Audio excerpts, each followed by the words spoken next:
വഴിയിലൂടെ പോകുന്നവരെ തടഞ്ഞു നിർത്തി ഭീഷണിപ്പെടുത്തി കാശ് മേടിക്കാൻ നിങ്ങൾക്ക് നാണമില്ലേ? നല്ല തണ്ടും തടിയുണ്ടല്ലോ, അന്തസ്സായി ജോലി ചെയ്ത് ജീവിച്ചൂടെ? നിർത്തടി. നീ ആരുടെ എന്നെ പഠിപ്പിക്കാൻ? ജില്ലാ കളക്ടറോ? അല്ല, സിന്ധു. ആ പൈസ തിരിച്ചു കൊടുക്കണം. മനസ്സിലായില്ല. ആ പൈസ തിരിച്ചു കൊടുക്കാൻ.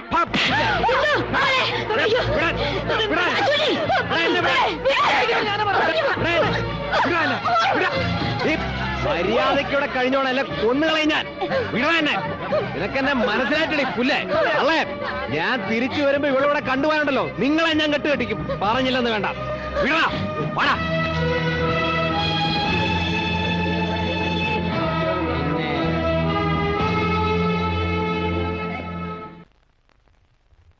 മോളെ, എന്നോടൊന്നും തോന്നരുത്. കുട്ടിയോടുള്ള സ്നേഹം കൊണ്ട് പറയുന്നതാ. ഇനി ഇവിടെ നിന്ന് ആപത്താ. അവൻ തിരിച്ചു വരുമ്പോ നിന്നെ ഇവിടെ കണ്ടാൽ എന്ത് ചെയ്യും? കൊന്നുകളയോ? അങ്ങനെ പേടിച്ചു പോകാനൊന്നും എന്നെ കിട്ടില്ല. എനിക്ക് രണ്ടിലൊന്നറിയണം. മോളെ, നിനക്കവന് ശരിക്കും അറിയാഞ്ഞിട്ടാ. എന്തെങ്കിലും മനസ്സിൽ വിചാരിച്ചാൽ അവനത് നടത്തിയിരിക്കും. അവൻ കാരണം മോക്ക് എന്തെങ്കിലും സംഭവിച്ചാൽ ഇതിലും കൂടുതൽ ഇനി എന്ത് സംഭവിക്കാൻ? ചേച്ചി എന്നോട് ക്ഷമിക്കണം. ടീച്ചറും പത്രവും എന്നൊക്കെ ഞാൻ പറഞ്ഞത് വെറും നുണയാ.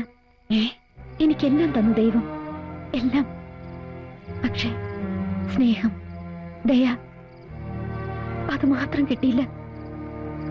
അമ്മയുടെ തോരാത്ത കണ്ണീർ, അച്ഛന്റെ നിസ്സഹായാവസ്ഥ, രണ്ടാനമ്മയുടെ ക്രൂരത. വർഷങ്ങൾക്ക് ശേഷം ബിസിനസ് എല്ലാം മതിയാക്കി അച്ഛൻ സിംഗപ്പൂരിൽ നിന്ന് നാട്ടിൽ വരുന്നു എന്നറിഞ്ഞപ്പോൾ അമ്മയ്ക്കും എനിക്കും സ്വർഗം കിട്ടിയതുപോലെയായിരുന്നു. പക്ഷേ വീട്ടിലേക്ക് വന്ന് കയറിയ അച്ഛനോടൊപ്പം ഒരു സ്ത്രീ ഉണ്ടായിരുന്നു, പത്മാവതി. അച്ഛന്റെ ബിസിനസ് പാർട്ട്ണർ. വെറും ബിസിനസ് പാർട്ട്ണർ മാത്രമായിരുന്നില്ല, അച്ഛന്റെ ലൈഫ് പാർട്ട്ണർ കൂടിയായിരുന്നു ആ സ്ത്രീ എന്നറിഞ്ഞതോടെ പാവം എന്റെ അമ്മ തകർന്നു പോയി. അവരുടെ അധികാരവും അഹങ്കാരവും നിറഞ്ഞ പെരുമാറ്റം അധികം നാൾ അമ്മയ്ക്ക് സഹിക്കേണ്ടി വന്നില്ല. ആ സ്ത്രീയെ നിയന്ത്രിക്കാനുള്ള ശക്തി അച്ഛന് നഷ്ടപ്പെട്ടു കഴിഞ്ഞിരുന്നു. എത്രയോ രാത്രികളിൽ ഒറ്റയ്ക്കിരുന്ന് കരയുന്ന അച്ഛന്റെ മുഖം ഞാൻ കണ്ടിട്ടുണ്ട്. മാനസിക പീഡനവും കുറ്റബോധവും ആയിരിക്കാം അച്ഛനെ ആത്മഹത്യയിൽ കൊണ്ടെത്തിച്ചത്. അച്ഛന്റെ മരണത്തോടെ ഒരു സത്യം ഞാൻ മനസ്സിലാക്കി. ഞങ്ങളുടെ എല്ലാ സ്വത്തുക്കളും ആ സ്ത്രീ അച്ഛനിൽ നിന്നും കൈക്കലാക്കി കഴിഞ്ഞിരുന്നു. എല്ലാം ഉണ്ടായിട്ടും ഒന്നുമില്ലാത്തവളായി ആ സ്ത്രീയുടെ അവഗണനയും പുച്ഛവും സഹിച്ച് ഒരു അനാഥയെ പോലെ എനിക്ക് അവിടെ കഴിയേണ്ടി വന്നു. സ്വസ്ഥത അതെന്നും എന്റെ ജീവിതത്തിൽ നഷ്ടപ്പെട്ടു കഴിഞ്ഞിരുന്നു. ഒരിക്കൽ പോലും സ്നേഹത്തോടെ ആ സ്ത്രീ എന്നോട് പെരുമാറിയിട്ടില്ല. അവരെ സംബന്ധിച്ചിടത്തോളം ഞാൻ ആ വീട്ടിൽ ഒരു അധികപ്പറ്റായിരുന്നു. വീട്ടിൽ നിന്നും ഇറങ്ങിപ്പോയാൽ അവർ തിരിച്ചു വരുന്നത് രാത്രി എപ്പോഴെങ്കിലും ആയിരിക്കും. ഒറ്റപ്പെട്ട പകലുകളിൽ എനിക്ക് ഏക ആശ്വാസം മഞ്ജുവിന്റെ വീടായിരുന്നു. നഷ്ടപ്പെട്ടു പോയ സ്നേഹവും വാത്സല്യവും എനിക്ക് അവിടെ നിന്നും കിട്ടി. അല്ലെങ്കിലും മമ്മിയും ഡാഡി ഇങ്ങനെയോ ഒന്നിനും സമ്മതിക്കില്ല. ആന്റി, മഞ്ജു വാക്ക് കൊടുത്തു പോയതല്ലേ. ഒരു ആഡ് ഫിലിമിൽ അഭിനയിച്ചു എന്ന് വെച്ച് ആർക്കും ഒന്നും സംഭവിക്കാൻ പോകുന്നില്ല. കലാതിലയം കിട്ടിയതിനു ശേഷം TV സീരിയലും മറ്റു അഭിനയിക്കാൻ എനിക്ക് എത്ര ഓഫേഴ്സ് വന്നാന്നറിയോ? അയ്യോ മോളെ, നീ എന്തൊക്കെ പറഞ്ഞാലും ശരി, കോഴ്സ് കഴിഞ്ഞിട്ട് മതി ഇതെല്ലാം. പ്ലീസ് അങ്കിൾ, അതിന് മഞ്ജുവിന് പെർമിഷൻ കൊടുത്തേ പറ്റൂ. എന്റെ ഒരു റിക്വസ്റ്റാ, ഒന്ന് പറയൂ ആന്റി. ആ എങ്കിൽ സിന്ധു മോള് ഞങ്ങൾക്കൊരു വാക്ക് തരണം. മറ്റൊന്നുമല്ല, മോളുടെ കല്യാണക്കാരൻ തന്നെയാ.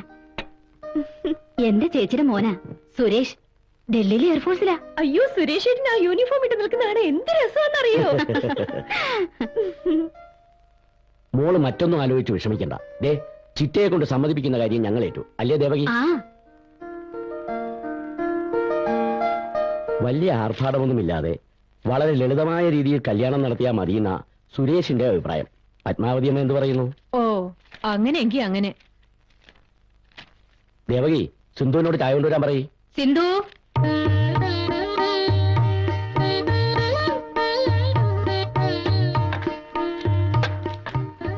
ദാ നിങ്ങൾക്ക് എന്തെങ്കിലും സംസാരിക്കണമെങ്കിൽ ആകാം. അത് ഞങ്ങൾ ഡൽഹിയിൽ പോകുന്ന വഴിക്ക് സംസാരിച്ചോളാം, അല്ലേ സിന്ധു? അപ്പൊ എല്ലാം നമ്മൾ പറഞ്ഞ പോലെ തന്നെ അല്ലേ? വരുന്ന മാസം 10-ാം തീയതി കല്യാണം. അത് ഇവിടെ വെച്ച് നടത്തണമെന്ന് ഇപ്പൊ തന്നെ അങ്ങ് തീരുമാനിക്കാം. എന്താ പത്മാവതിയമ്മേ? ഇത്രയൊക്കെ തീരുമാനിച്ച സ്ഥിതിക്ക് ഇത് നിങ്ങളൊക്കെ അങ്ങ് തീരുമാനിച്ചാ മതി. എല്ലാ പ്രതീക്ഷകളും അസ്തമിക്കുകയായിരുന്നു. അച്ഛനും അമ്മയും ഉണ്ടായിരുന്നെങ്കിൽ എന്നാശിച്ചു പോയ നിമിഷം.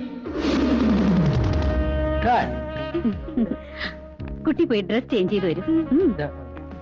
ഞാൻ പോയി ഡ്രസ് മാറ്റിട്ട് ഞങ്ങളും വരാം. ശരി. കുട്ടിയുടെ പെർഫോമൻസിനെ കുറിച്ച് എല്ലാവർക്കും നല്ല അഭിപ്രായമാണ്. താങ്ക്സ്. ആ, അടുത്ത ഡ്രസ് ചേഞ്ച് ചെയ്താ. അയ്യേ, ഞാൻ ഈ ചുരിദാർ ഇട്ടോളാം. ശരീരം മുഴുവനും മൂടിപ്പൊതിഞ്ഞു നിന്നാ ഒരു അട്രാക്ഷനും ഉണ്ടാവില്ല.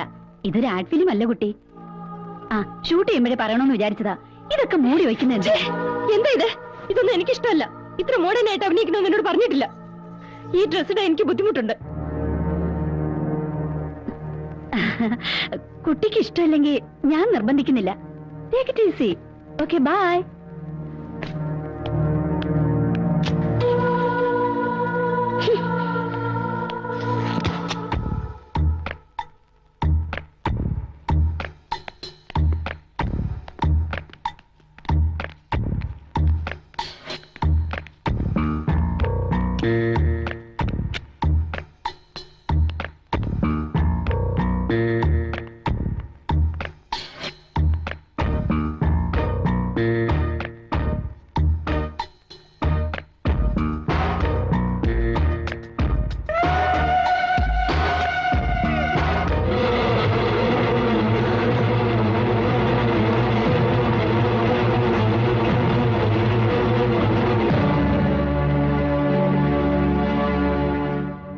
ഫിലിമിന്റെ പേരിൽ അവിടെ വേറെന്തൊക്കെ വൃത്തികേടുകളാണ് നടക്കുന്നത്.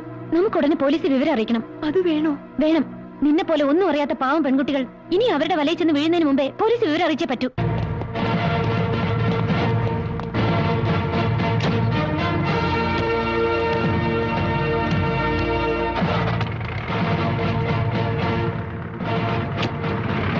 ആ ഒരു സംഭവം എന്റെ ജീവിതത്തിൽ ഇത്രയും വലിയൊരു ആഘാതം സൃഷ്ടിക്കുമെന്ന് ഞാൻ ഒരിക്കലും പ്രതീക്ഷിച്ചില്ല.